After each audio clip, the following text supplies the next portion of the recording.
Guys इससे पहले हम सब तो यूपीआई से ट्रांजेक्शन करते थे, किसी भी क्यूआर कोड को स्कैन करके। ये पता हम सबको बहुत पहले से ही है। और अभी आप बोलेंगे भाई आप क्या ये बता रहे हो, ये तो हमको भी पता है कि यूपीआई से जो हम लोग पेमेंट करते हैं तो किसी भी क्यूआर कोड पे हो जाता है।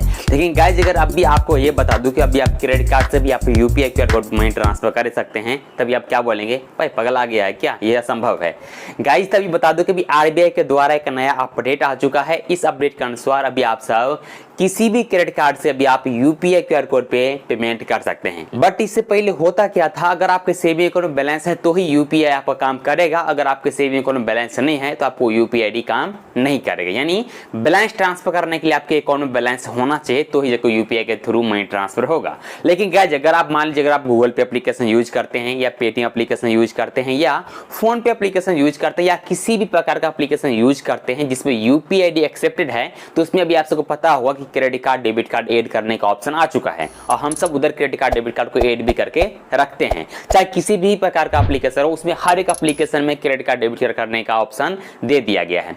लेकिन जब आप अपने यूपीआई क्यूआर कोड स्कैन हम लोग करते हैं ना, तो जब आप यूपीआई क्यूआर कोड को स्कैन करेंगे और जब आप पेमेंट करेंगे तो पेमेंट करने टाइप आपको 3 ऑप्शन आएगा। पहला आपके पास जो भी वॉलेट से पेमेंट करेंगे उस वॉलेट का ऑप्शन आएगा। दूसरा आपके पास यूपीआई बैंक अकाउंट का ऑप्शन आएगा और तीसरा आप सबको डेबिट कार्ड और क्रेडिट कार्ड का ऑप्शन आएगा। अगर आपकी डेबिट कार्ड में बैलेंस है तो डेबिट कार्ड से पेमेंट कर दीजिए। अगर आपका जैसे कि आप फोन पे वॉलेट में बैलेंस है तो उस वॉलेट को भी यूज कर सकते हैं, या किसी भी प्रकार का वॉलेट है उस वॉलेट का बैलेंस यूज कर सकते हैं। या अगर आप मान लीजिए अगर दोनों विफल हो चुका है तो आप तीसरा में अपना क्रेडिट कार्ड को ही पेमेंट कर सकते हैं, जो कि आसान तरीके से हो जाएगा। लेकिन जब आप पेमेंट करते हैं तो आपको सेम टाइमिंग मिलता है। जिस प्रकार आप ऑनलाइन ट्रांजेक्शन करते हैं तो आपको 45 डेज का टाइमिंग मिलता है ना, सब उतना ही आपको टाइमिंग मिलता है जब आप यूपीआई के थ्रू मनी ट्रांसफर करते हैं किसी भी मर्चेंट के ऊपर। लेकिन एक बात का आपको याद रखना है, ये जो ट्रांजेक्शन होगा सिर्फ और सिर्फ रुपये क्रेडिट कार्ड पे होगा।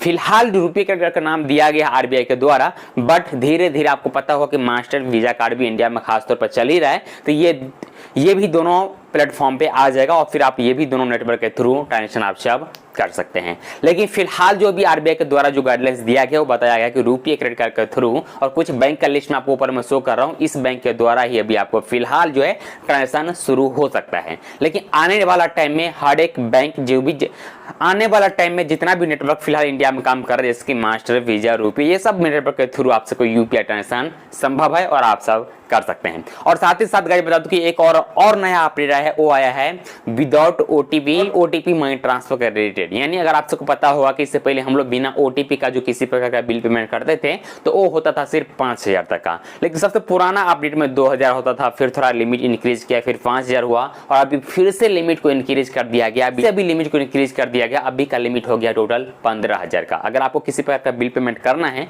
अगर आपको ऐसा लग रहा है कि मेरा जो बिल पेमेंट कभी मिस नहीं होना चाहिए, क्योंकि अगर बिल पेमेंट मिस होता है तो हम लोग को फाइन भरना पड़ता है, तो इस स्थिति में अपना फाइन को अगर आप बचाना चाहते हैं, फाइन भरने से अगर आप बचना चाहते हैं, तभी आपको विदाउट ओटीपी विदाउट एमपिन में आप सबको 15000 तक का लिमिट इंक्रीज करके दे दिया गया है। अभी आप इसको भी यूज कर सकते हैं। सो गाइस ये 2 अपडेट आया था आरबीआई का। तो अगर आपको ये वीडियो पसंद है, वीडियो को लाइक कर दीजिए और चैनल पे पहली बार आए हैं तो चैनल को भी सब्सक्राइब कीजिए। वीडियो देखने के लिए बहुत बहुत धन्यवाद।